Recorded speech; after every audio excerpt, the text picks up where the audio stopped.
Last week, I took a break from the channel. I posted no new videos. I didn't even look at the comments. I was completely off the grid. Upon returning to the internet, I was bombarded in the comments with demands and requests to rush out and see Sound of Freedom. I had not even heard of this film. I didn't know what they were talking about, but they piqued my interest, of course. So I saw the movie, and I left with this crazy thought, and that was, Adam, is it possible that people online are maybe a little disingenuous about certain things? Anyway, let's talk Sound of Freedom.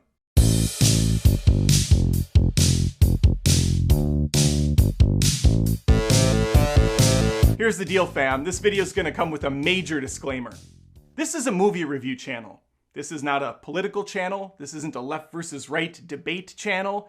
This is one guy who loves movies, talking films, talking about the acting, the production value, the story, the length of the film, how it flows, things like that. Things that I find important and actually care about. Now, if you're gonna come onto this channel, and if you're gonna go into the comments and call me a pedophile, because I might not think this is the best movie ever made, or if you're gonna say I didn't actually watch the movie, or if you're gonna say that I don't care about child trafficking because I didn't think this movie was the next Citizen Kane or the next Schindler's List, then you can fuck right off.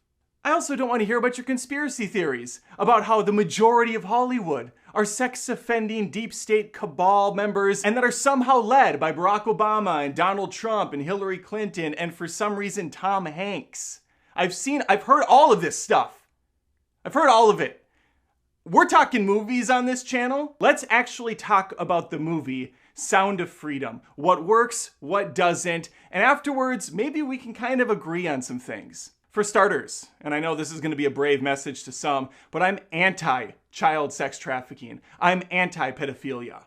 And if you are as well, I highly encourage you subscribe to this channel because that just sends the message that we're in agreement. Sex trafficking's bad of any kind, especially when it comes to children. They're precious, they're beautiful creatures. We should be leaving them alone. I have two of my own, trying to raise them the best I can. And if someone even laid a finger on them, that's game over. I laid out this scenario where if you don't subscribe to the channel, you're a pedo because that actually has already happened to me. I put out like a 40-second YouTube short and a TikTok on this movie, leaving the theater, giving my first reactions as I'm just walking out.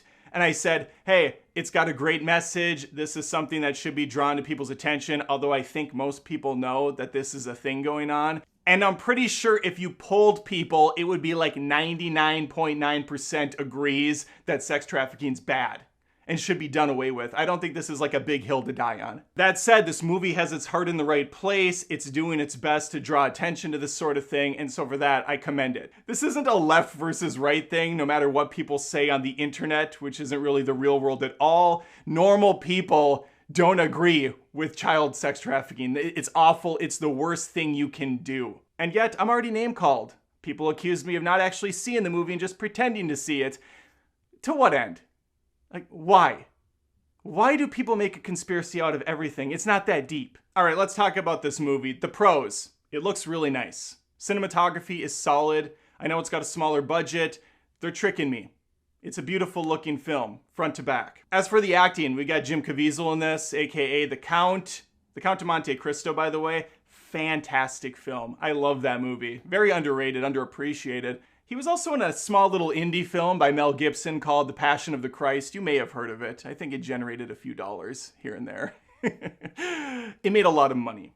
I like Jimbo as an actor. What I didn't care for, the fake blonde hair he's rocking here. I know they're trying to make it like the real character this is based off of, because this is based on a true story.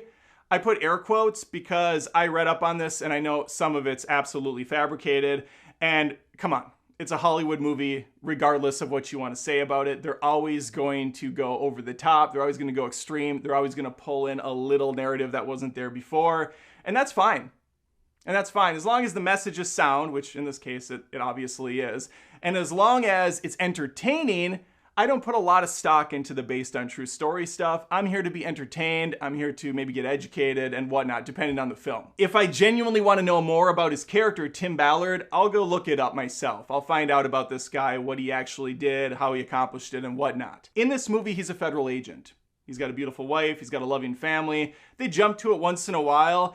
Those parts felt a little like tacked on. They never felt like they were really part of the story. They were just kind of thrown in. One of the scenes actually only lasts for maybe 30 seconds. It's out on a backyard bench.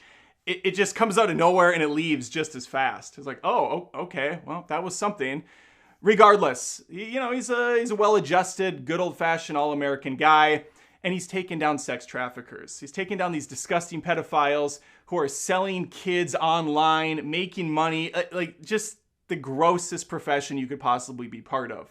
And they make it known. And I will say, the first 20 to 30 minutes of this movie is damn good. It hits hard. I was pretty tensed up the whole time. I mean, the subject matter alone is enough to make you queasy, but I was pretty squirmish here thinking, this is awful. The movie primarily takes place in Colombia. We follow a father and his 2 children. This guy's suckered by a pretty woman telling him that his kids could be model material. So he takes them to a nearby motel and he has to drop them off for the day, pick them up later that night. Very sus, of course, but when he peeks inside, it looks on the up and up. They got a camera, they got like 20 kids in there already, so he doesn't really think anything of it. He goes to work, comes back, and boom, reality sits in. These kids have been taken. And I couldn't help but think of Liam Neeson and Taken 1 through 3. The first one's freaking awesome. The second 2, not so much. But man, if Liam was there, this shit could have been closed down in just a few hours. Unfortunately, this is reality and not some fanciful, awesome action flick. So we have to take some time with this movie.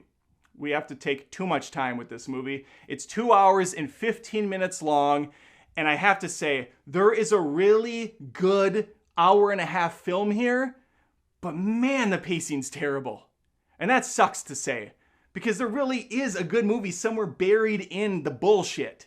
But it goes on way too long, and it kind of loses the plot halfway through, where the storyline changes a bit, and it turns into setting up a sex hotel, and then he's going off into the jungles, and I mean, it's kind of all over, and you don't really have a chance to emotionally connect with any of these characters at that point. Things feel rushed, yet somehow the movie is too long. It's not a very good script, is what I'm getting at. So our boy Agent Ballard gets involved with this case. He takes down the dude, and he finds out that the daughter is still missing, and that's the majority of the plot. I should point out the movie theater I saw it at was packed. I honestly couldn't believe it. I looked around thinking, am I at Avengers Endgame right now? What is happening? So the word of mouth is really impressive on this film. Here's the bottom line. I see a lot of movies, and this one just didn't do it for me. It wasn't bad. It just wasn't very good. Like, the pacing is so slow, and the parts that were supposed to be emotional just took too long to get to, and I kind of fell out. I'm like, well, where are we at here with this film? Come on, let's move it along. The movie's also PG-13. I wouldn't recommend bringing a 13-year-old to it, though, just because it's got the 13 moniker on it. There's not really any blood. There's not really any... There's like 1 or 2 violent scenes, and they're not bad. The camera mostly cuts away from things. Stuff is, of course, implied, and that's why I say the kids should probably be older than 13 to go to this, because the subject matter is very disturbing. And unless you've had conversations with your kids about this, it's hard to even take a 13-year-old to. I would say maybe 15 or 16. Just understand the maturity level, and if you've had conversations about this stuff with them, let them know that the world isn't all just rainbows and sticker packs. There's some genuinely terrible people out there. I mentioned the cinematography is good. The score is great too. There's a really good song played throughout this thing. The music's pretty awesome, I will say. It keeps you invested, it keeps you on the hook just long enough so you don't fall asleep halfway through. And like I said, Jim's perfectly fine here outside of that bizarre hair color he's rocking. Some of the other characters though, some of the other actors are so over the top, really hamming it up, and it kind of takes you out of it because this is very much a serious film. They do try to throw a few jokes in once in a while to lighten the mood. Something like an Argo, I would say, but not near enough competency there. Like Argo does it so much better.